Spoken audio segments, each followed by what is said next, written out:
Λοιπόν, επιστρέψαμε και υποδέχομαι εδώ τον κύριο Κώστα Ζαχαριάδη, διευθυντή της κοινοβουλευτικής ομάδας του ΣΥΡΙΖΑ. Καλησπέρα, κύριε Ζαχαριάδη, χαίρομαι που είστε εδώ. Καλησπέρα σε εσάς και στους τηλεθεατές μας. Είναι μεγάλη χαρά και τιμή, θα έλεγα. Να είστε καλά, εγώ ευχαριστώ. Θέλω να μου πείτε, ως διευθυντής της κοινοβουλευτικής ομάδας, θέλω να μου δώσετε έτσι μια πρώτη εικόνα για το πώς αντιμετωπίζουν οι βουλευτές του ΣΥΡΙΖΑ τα μέτρα που καλούνται να ψηφίσουν από ό,τι φαίνεται το πρώτο δεκαήμερο του Μαΐου. Έτσι είπε σήμερα ο πρόεδρος της Βουλής στους κοινοβουλευτικούς συντάκτες. Μείωση συντάξεων, από ό,τι λένε τα ρεπορτάζ, γιατί επίσημα ακόμα δεν υπάρχει ενημέρωση.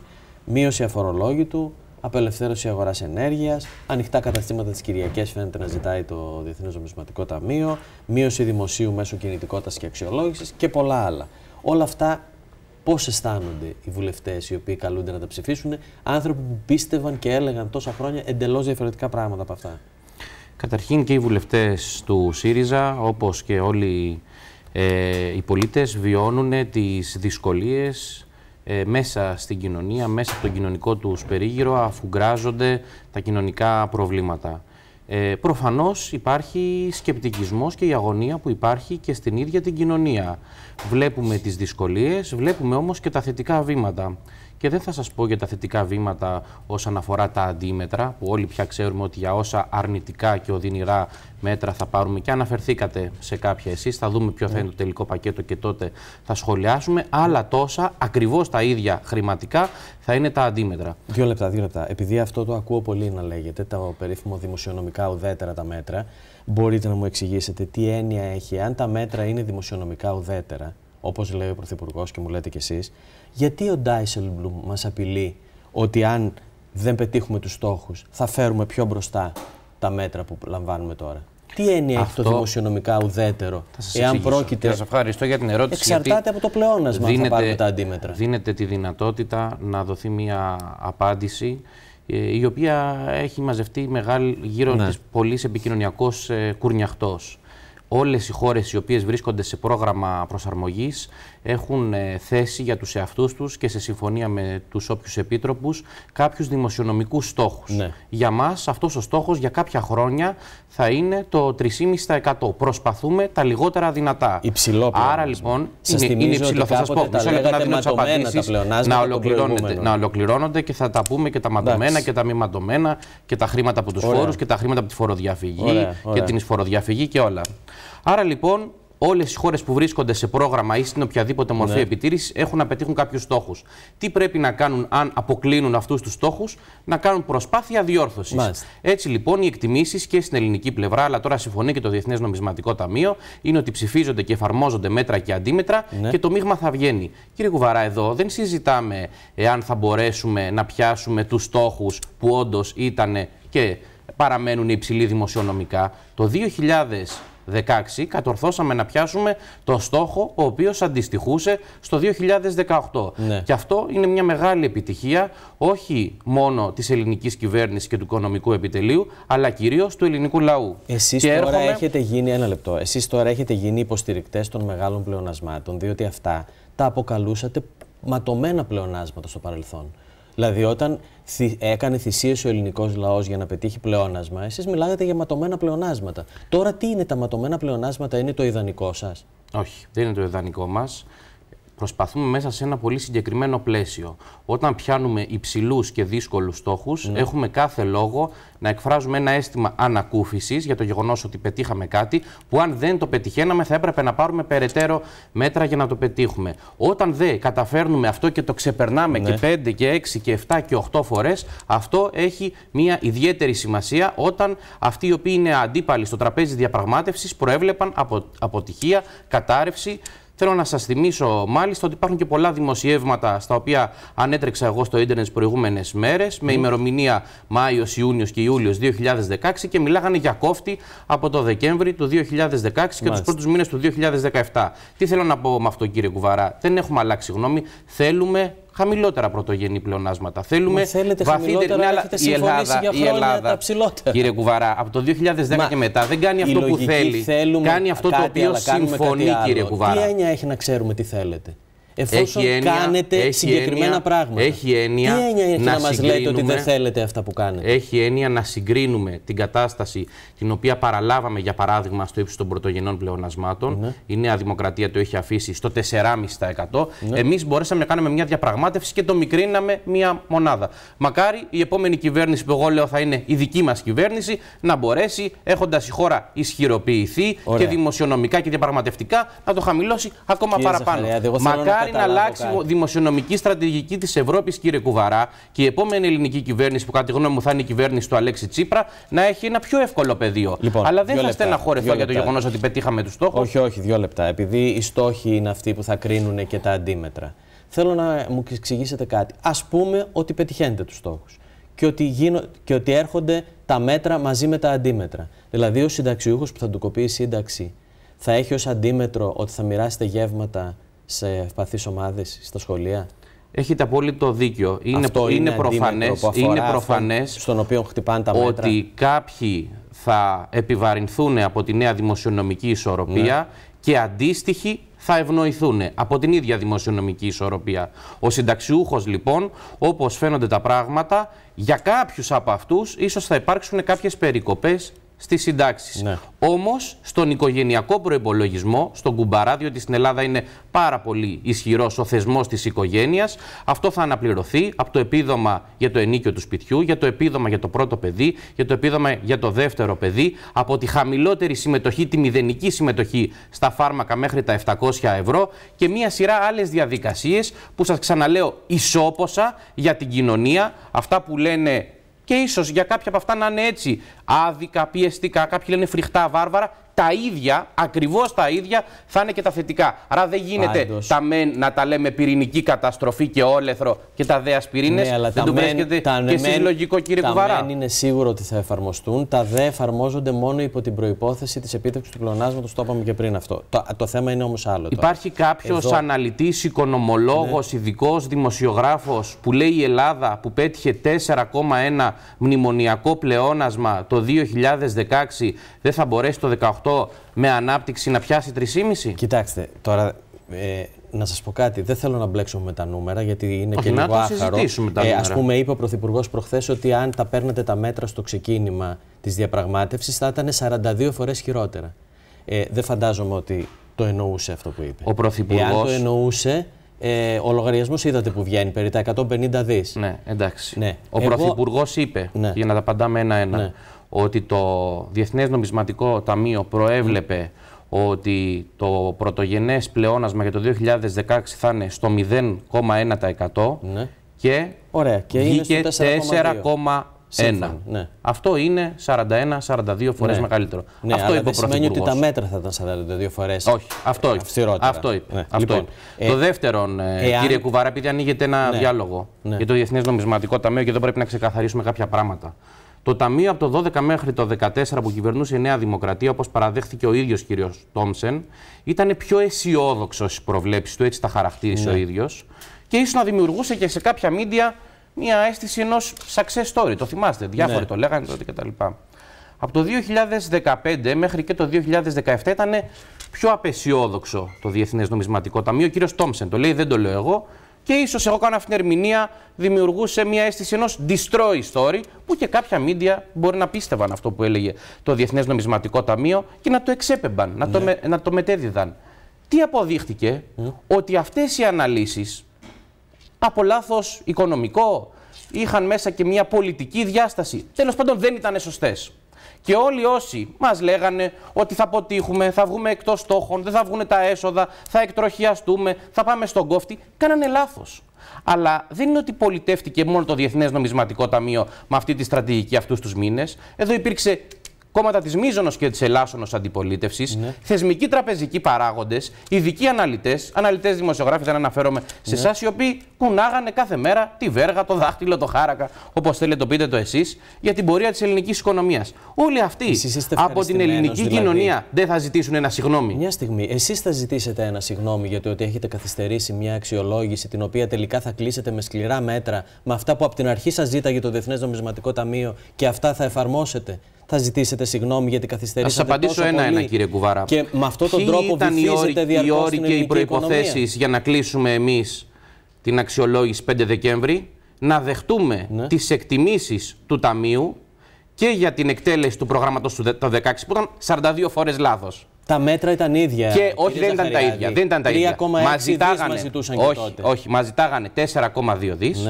χωρίς αντίμετρα, και ο κύριος Σόιμπλε πρωτογενή πλεονάσματα για 10 χρόνια. Τι καταφέραμε, μπορεί να είναι καλό, μπορεί να είναι κακό, μπορεί να είναι μέτριο, μπορεί να είναι άσχημο, θα κριθεί. Καταφέραμε 3,6 δις μέτρα, 3,6 δις αντίμετρα και πρωτογενή πλεονάσματα τα οποία δεν θα πάνε στη δεκαετία, θα είναι σαφώς λιγότερο. Καλά, νομίζω ότι οποιοδήποτε. Κρατήστε το βίντεο σε 10 μέρες. Δεν έχω θέμα με εσάς, εσείς είστε σοβαρός. Αλλά αν κρατήσω τα βίντεο και σας παίξω τα βίντεο που έχουν πει τα στελέχη του ΣΥΡΙΖΑ τα προηγούμενα χρόνια, καλύτερα να μην παίξουμε με τα βίντεο. Και να σας πω και κάτι, κύριε Κουβαρά. Ο Πρωθυπουργός και τα στελέχη του ΣΥΡΙΖΑ και οι βουλευτές είμαστε οι πρώτοι που όταν κάνουμε ένα λάθος βγαίνουμε και στις εκπομπές και το λέμε. Έκανα λάθος, έσφαλα, προσπαθώ με αυτόν τον τρόπο να το διορθώσω. Είδα πριν από 1,5 μήνα τη συνέντευξη ενός πρώην πρωθυπουργού, ο οποίος έχει τελειώσει την πρωθυπουργία του και 15 χρόνια, ο οποίος βγήκε και μας είπε ότι δεν έκανε τίποτα λάθος. Εγώ το χαρακτηρίζω αρετή να βγαίνει ένας πολιτικός και να λέει ότι είχα αστοχία, έκανα λάθος, υπερεκτίμησα κάποιες δυνατότητες, υποτίμησα κάποιες δυνατότητες. Δεν μ' αρέσουν οι αλάθαστοι, κύριε Κουβαρά. Μ' αρέσουν οι ειλικρινείς άνθρωποι. Καλό είναι να παραδείχεται κανείς τα λάθη του, αλλά μια και λέμε για συνεντεύξεις πρωθυπουργών και τι λένε οι πρωθυπουργοί.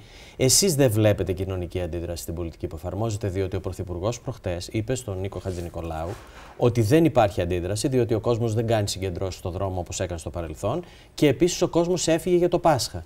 Αναρωτιέμαι τώρα, δηλαδή, κύριε Ζαχαριάδη, εσείς όλοι που αντιδρούσατε επί Πασόκ και Νέας Δημοκρατίας για τη μνημονιακή πολιτική, δεν φεύγατε το Πάσχα? Όπως έφυγαν και τώρα αυτοί που επίσης αντιδρούν. Μισό λεπτό, μην δημιουργείται επικοινωνιακός συμψηφισμός. Οι διαμαρτυρίες εκείνης της περίοδου είχαν δύο στοιχεία. Πρώτον, την απότομη κατεδάφιση της κοινωνίας μέσα από τα μνημονιακά προγράμματα, αλλά και την αντίδραση για όλα όσα μας οδήγησαν στα μνημονιακά προγράμματα. Ο κόσμος αυτή τη στιγμή μπορεί να πιέζεται, να αδικείται, να υπερφορολογείται, να μην έχουμε πετύχει κι εμείς πολλά από αυτά που θα θέλαμε, αλλά δεν μας χρεώνει κανένας, τουλάχιστον η συντριπτική πλειοψηφία, ότι εμείς φταίμε για το λόγο που η χώρα έφτασε σε αυτή την κατάσταση, όχι το 2015, αλλά το 2009 και το 2010. Μπορεί κάποιος να μας κατηγορήσει ότι δεν τα έχουμε πάει όσο καλά θα έπρεπε, ότι πρέπει να πάμε πιο γρήγορα, ότι πρέπει να είμαστε πιο αποτελεσματικοί. Το λέω και εγώ αυτό, ότι πρέπει να κάνουμε βήματα μπροστά. Όμως κανένας δεν μπορεί να πει ότι κλέψαμε, δεν μπορεί να πει ότι φάγαμε, ότι κάναμε ρεμούλες, ότι πήραμε μίζες από διόδια από δρόμους και δημόσια έργα και ούτω καθεξής. Και γι' αυτό η κοινωνία και μας ανέχεται και ένα μεγάλο τμήμα της εκτιμώ ότι μας υποστηρίζει και περιμένει από εμάς. Εγώ βλέπω τα γκάλοπ, επειδή συγκρίνουμε κυβερνήσεις. Σε τελευταίο γκάλοπ, εμείς εδώ με την ΠΑΛΣ θέσαμε το θέμα αξιολόγηση μνημονιακών κυβερνήσεων. Η κυβέρνηση Σαμαρά έπαιρνε 33% θετικά και εσείς παίρνατε 15%. Άρα, αυτό που λέτε, θα μου επιτρέψετε να σας πω ότι είναι ελαφρώς αυθαίρετο. Δηλαδή, μπορεί να λέτε ως κυβέρνηση ότι εμάς μας αγαπάνε περισσότερο από τους προηγούμενους, αλλά αυτό μένει να φανεί στις εκλογές και προσωρινά, τουλάχιστον σε αυτή τη φάση που βρισκόμαστε, δεν προκύπτει από τις έρευνες.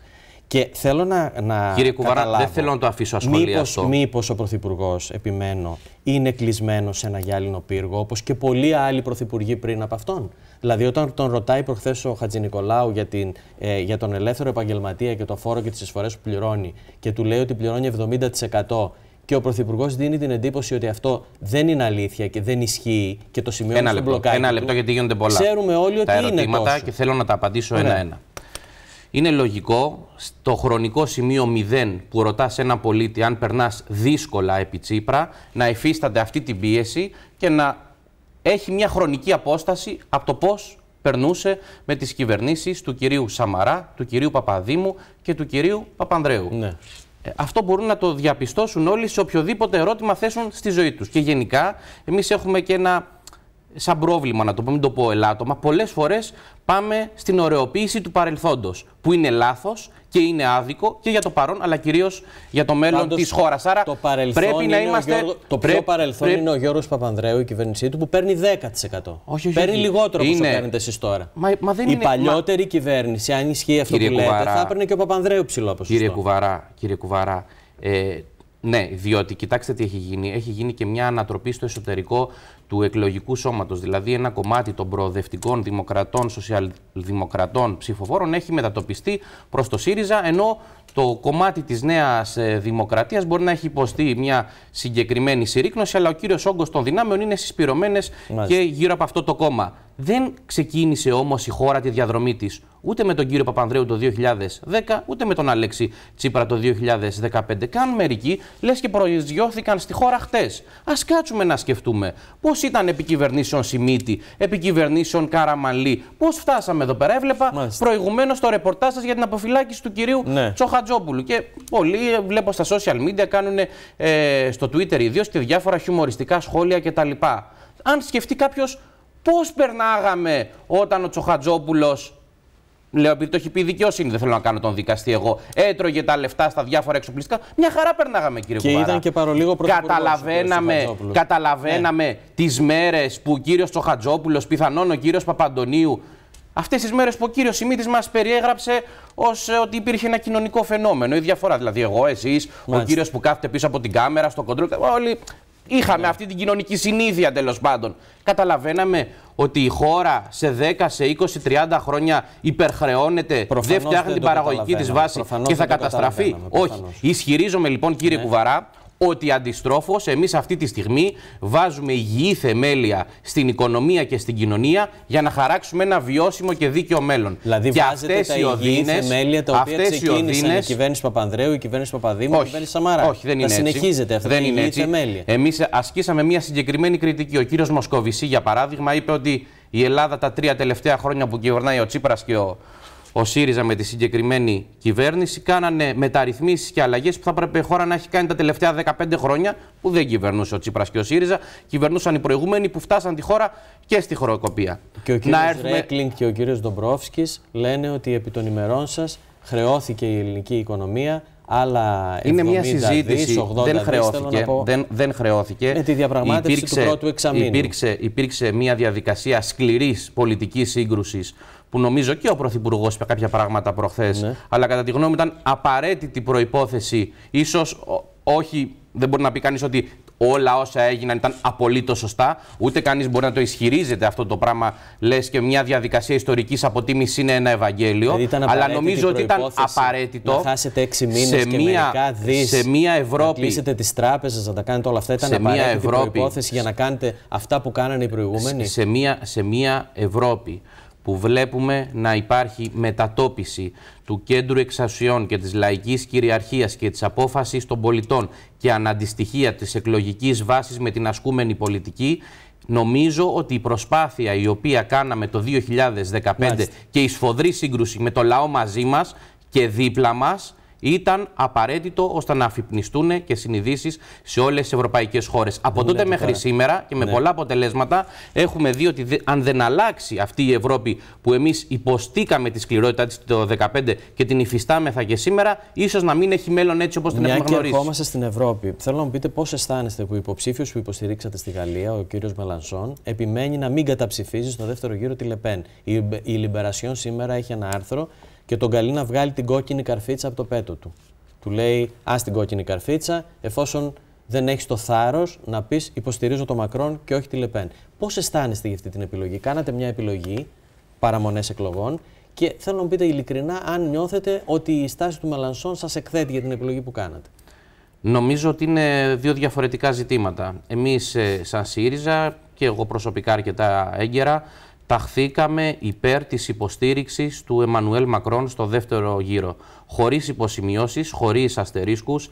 Εμείς δεν συμφωνούμε με πολλά από αυτά τα οποία λέει ο κύριος Μακρόν, αλλά το μεγάλο στίχημα και για τη Γαλλία και για την Ευρώπη είναι να ιτηθεί η ακροδεξιά. Τελεία και παύλα. Και θα ψηφίσουμε με τα δύο μας χέρια τον κύριο Μακρόν, όπως κάναν οι Γάλλοι κομμουνιστές το 2002 που ψηφίσανε τον κύριο Σιράκ και κανένας δεν τους είπε δεξιούς και να βγάλουν την καρφίτσα από το πέτο, όπως είπε η Humanité, η εφημερίδα της γαλλικής αριστεράς, όπως έκανε η αριστερά η γαλλική όλα αυτά τα χρόνια. Νομίζω ότι είναι σημαντικό το περίπου 19% του κυρίου Μελανσόν για τη γαλλική αριστερά, διότι φαίνεται ότι από εκεί που υπήρχαν εκλογικά αθροίσματα της τάξης του 1 και του 1,5 και του 5% για το Γαλλικό Κομμουνιστικό Κόμμα, τώρα υπάρχει ένα πλατή μέτωπο δυνάμεων περίπου στο 20% που με ευρύτερες συνεργασίες, για παράδειγμα με τον κύριο Αμών, θα μπορούσαν και να έχουν μπει στο δεύτερο γύρο και να κερδίζανε. Δεν πειράζει που χάθηκε αυτή η ευκαιρία. Ας μην την χάσουν στις γαλλικές βουλευτικές εκλογές, να δημιουργηθούν οι προϋποθέσεις της δημοκρατικής ανασύνθεσης του πολιτικού σκηνικού εκεί. Να ρωτήσω κάτι άλλο. Γιατί οι ευρωβουλευτές του ΣΥΡΙΖΑ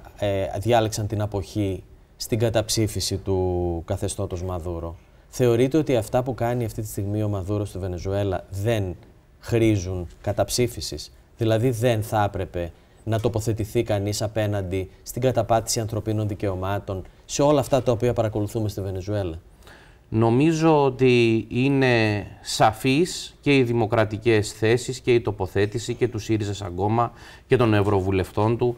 Ο επικεφαλής ευρωομάδας του ΣΥΡΙΖΑ είναι ο κύριος Παπαδημούλης. Δεν νομίζω ότι θεωρεί κάποιος ότι είναι μια αυταρχική προσωπικότητα. Στο Μαδούρο είπατε ότι δεν μ' αρέσει καθόλου η βία η οποία υπάρχει αυτή τη στιγμή στη Βενεζουέλα. Άρα γιατί αλλά αν θέλετε να κάνουμε μια συζήτηση σε βάθος γύρω από τα ζητήματα της Βενεζουέλας και της Λατινικής Αμερικής, του ρόλου της αριστεράς, της δεξιάς, της βίας, των πραξικοπημάτων, της επιβολής, και να το δούμε σε ένα βάθος χρόνου, θα πρέπει να πάρουμε μία απόσταση. Εγώ δεν θέλω να την κάνουμε σήμερα. Μου κάνει εντύπωση όμως. Γιατί όμως δεν καταψηφίζετε όπως τα υπόλοιπα ευρωπαϊκά δημοκρατικά κόμματα? Είναι λίγο περίεργο.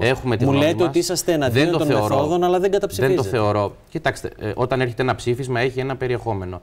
Σας είπα ότι είμαστε απέναντι στη βία, θέλουμε δημοκρατία, θέλουμε λαϊκή κυριαρχία. Αυτά είναι ζητήματα τα οποία μας απασχολούσαν και μας απασχολούν για όλο τον κόσμο. Δεν τα θυμόμαστε όταν μας ζορίζει η αντιπολίτευση όπως κάνουν μερικοί. Μου κάνει εντύπωση όμως, κύριε Κουβαρά, το γεγονός ότι συζητάμε υπερβολικά στην Ελλάδα για τη Βενεζουέλα και δεν συζητάμε, για παράδειγμα, τι γίνεται στην πρώην Ιουγκοσλαβική Δημοκρατία της Μακεδονίας, όπου ανοίγουν κεφάλια. Συζητάμε τώρα, μόλις δείξαμε το ξύλο που έπεσε. Μα δεν το λέω για εσάς ή για το σταθμό σας. Το καταλαβαίνω. Αλλά δείτε πόσο συζητάμε. Ναι, αλλά ξέρετε, συζητάμε στα κανάλια για τη Βενεζουέλα. Μα νομίζω ότι αν καταψηφίζετε σήμερα για την πρώην Ιουγκοσλαβική Δημοκρατία της Μακεδονίας. Αν καταψηφίζετε οι βουλευτές του ΣΥΡΙΖΑ σήμερα στην Ευρωβουλή μαζί με τους υπόλοιπους τις μεθόδους του καθεστώτος Μαδούρου, δεν θα συζητήσω.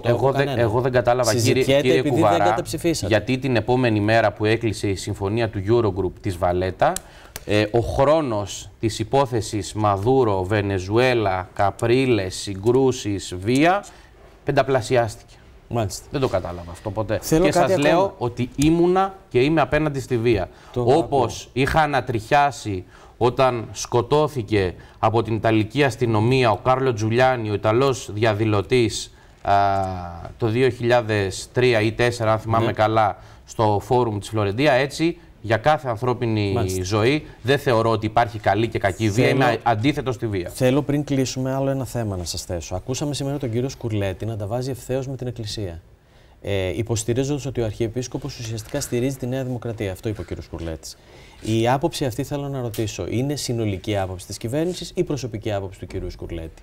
Όχι, δεν νομίζω ότι ο Αρχιεπίσκοπος στηρίζει τη Νέα Δημοκρατία σε καμία περίπτωση. Εγώ, ξέρετε, είμαι φανατικός της ευαγγελικής ρίσης που λέει τα το Κέσαρο στο Κέσαρι και τα του Θεού το Θεό. Νομίζω ότι και στην Ελλάδα πρέπει να είναι διαρκής η προσπάθεια των διακριτών ρόλων. Η Εκκλησία κάνει ένα πολύ σημαντικό κοινωνικό και ποιμαντικό έργο και πρέπει στις δύσκολες στιγμές που περνάει ο τόπος μας να μπορεί να έχει αυτόν τον ρόλο χωρίς να παρεμβαίνει σε άλλα ζητήματα. Δεν σας κρύβω όμως και την προσωπική μου ενόχληση πολλές φορές όταν ανώτατοι ιεράρχες, ιδίως στο παρελθόν, δεν θέλω να αναφερθώ σε ονόματα γιατί σίγουρα κάποιος θα ξεχάσω και θα τους αδικήσω, κάνανε ευθύς παρεμβάσεις στα πολιτικά ζητήματα. Λέγανε, ας πούμε, να σαπίσει το χέρι του Ζαχαριάδη, να πέσει Καλά, το χέρι του Ζαχαριάδη. Είναι απαράδεκτα. Αυτά είναι πολιτικοποίηση. Και νομίζω, έχω κάνει την προσωπική μου τοποθέτηση, κύριε Κουβαρά, και σας λέω ότι αυτά τα φαινόμενα, κατά τη γνώμη μου, είναι μειοψηφικά και μέσα στον κλήρο. Στην Εκκλησία. Έτσι πιστεύω. Ούτε ειδικός με τον κλήρο είμαι, ούτε ιδιαίτερα το ψάχνω το ζήτημα για να σας είμαι απολύτως ειλικρινής. Αλλά εγώ πηγαίνω με βάση αυτό που λέει το Ευαγγέλιο. Αυτό δεν πρέπει να κάνουμε με βάση την παράδοση. Όταν λέει ότι έχει διαπιστώσει ότι το τελευταίο διάστημα υπάρχουν δυνάμεις που θέλουν να συντονίσουν τη στάση τους μέσα στην Εκκλησία, δυνάμεις από την Εκκλησία, με τις επιδιώξεις της Νέας Δημοκρατίας, θεωρείται ότι αυτό προφανώς δεν συνάδει με τον τρόπο που κινείται η Εκκλησία. Εμένα μου έκανε εντύπωση ότι ο αρχηγός της Νέας Δημοκρατίας, ο κύριος Μητσοτάκης, σε μία σειρά ζητημάτων, διότι μας το παίζει πολύ Ευρωπαίος, πολύ φιλελεύθερος κτλ., έχει διαφορετικό τρόπο με τον οποίο πολιτεύεται σε αυτά τα ζητήματα στην Ελλάδα. Για παράδειγμα, έθεσε με εμφατικό ζήτημα ότι δεν πρέπει με κανέναν τρόπο να συζητήσουμε για μια νέα διαμόρφωση των σχέσεων Εκκλησίας και κράτους, με διάλογο βέβαια. Δεν λέω εγώ χωρίς διάλογο ή με διαδικασία σύγκρουσης. Ξέρετε, κύριε Κουβαρά, με τη σύγκρουση δεν μπορείς να λύσεις πολλά προβλήματα. Μόνο με το διάλογο, με τη σύνθεση και την ορίμανση μπορείς να κάνεις βήματα μπροστά, και νομίζω ότι σε πολλά ζητήματα είμαστε έτοιμοι όλοι να κάνουμε 1 ή 2 βήματα μπροστά. Πάντως από τον τρόπο με τον οποίο... Αν ανέβουν οι τόνοι, δεν θα κάνουμε κανένα βήμα μπροστά και θα χάσουμε όλοι από αυτό. Τους τόνους δεν ξέρω αν τους ανεβάζει η Νέα Δημοκρατία σε αυτό το θέμα, ή ας πούμε τους ανεβάζει ο κυβερνητικός σας εταίρος, ο κύριος Καμένος, ο οποίος είπε ότι ουσιαστικά με δική του αποπέμφθηκε αποπέμφθηκε ο κύριος Φίλης. Και θέλω να ρωτήσω στο θέμα της Εκκλησίας... Ρητά δεν έχει γίνει καλά, ποτέ. Εντάξει τώρα, κύριε Ζαχαριάδη, ξέρετε πολύ καλά ότι ο κύριος Καμένος είπε ότι εκείνος θα ήταν έτοιμος να ρίξει την κυβέρνηση αν ο κύριος Φίλης παρέμενε υπουργός. Το ζήτημα των σχέσεων με την Εκκλησία... Και εφόσον το ήθελε ο Αρχιεπίσκοπος να φύγει ο κύριος Φίλης, έφυγε ο κύριος Φίλης. Το ζήτημα των σχέσεων με την Εκκλησία πρέπει να είναι, κατά τη γνώμη μου, ένας ευρύτατος και σε βάθος διάλογος όλων των πολιτικών δυνάμεων και συνένεσης και μεταξύ τους και με την πλευρά της Εκκλησίας. Δεν είναι ένα ζήτημα στο οποίο, κατά τη γνώμη μου, θα πάρει απόφαση μια κεντρική επιτροπή, ένα πολιτικό γραφείο, μια πολιτική γραμματεία και αύριο θα αλλάξει μια ισορροπία η οποία είναι δεκάδων ετών. Θα έπρεπε, βεβαίως. Ο Πρωθυπουργός είναι πιο κοντά στις απόψεις του κυρίου Σκουρλέτη ή του κυρίου Καμένου στο θέμα της Εκκλησίας? Να το ρωτήσω έτσι. Ο Πρωθυπουργός είναι αυτός ο οποίος χαράζει τη γραμμή. Οι υπόλοιποι τοποθετούνται με βάση τις απόψεις του Πρωθυπουργού. Και ο Πρωθυπουργός έχει έμπρακτα δείξει όλα τα τελευταία χρόνια τις ιεραρχήσεις, τις προτεραιότητες και τις συγκρούσεις τις οποίες επιλέγει να κάνει. Από εκεί και πέρα, με βάση αυτή τη διαδρομή και με βάση τα συλλογικά αλλά και με τις συνθετικές διαδικασίες, αναφερθήκατε στο ζήτημα των ανεξάρτητων Ελλήνων. Μα είναι φυσικό, με τους ανεξάρτητους Έλληνες έχουμε διαφορετικές προελεύσεις, διαφορετικές απόψεις και έχουμε μια προγραμματική συνεργασία. Δεν μπορούμε να ταυτιζόμαστε σε όλα. Μάλιστα. Λοιπόν, κύριε Ζαχαριάδη, ευχαριστώ πολύ. Εγώ σας ευχαριστώ για τη φιλοξενία. Η κουβέντα μαζί σας έχει πολύ ενδιαφέρον, πρέπει να πω. Το είπα και πριν. Είσαστε από αυτούς που δέχονται όλα τα ερωτήματα καλόπιστα και τα αντιμετωπίζουν έτσι δυναμικά. Και αυτό πρέπει να σας το πιστώσω. Προσπαθώ να απαντώ με ειλικρίνεια, απαντώ πάντοτε με ειλικρίνεια. Και προσπαθώ, όταν βλέπω δυσκολίες, να το ξανασκέφτομαι και πολλές φορές να αναθεωρώ. Αυτό είναι πολύ το θεωρώ αρετή αυτό το πράγμα για όλους μας. Καλό σας βράδυ. Ευχαριστώ που ήρθατε. Καλό βράδυ και στους τηλεθεατές μας. Μείνετε, ακολουθεί μια πολύ ενδιαφέρουσα εκπομπή του Αντώνη Λιάρου. Και εμείς θα είμαστε μαζί πάλι την Τρίτη, διότι τη Δευτέρα είναι Πρωτομαγιά, Τρίτη βράδυ στις 9.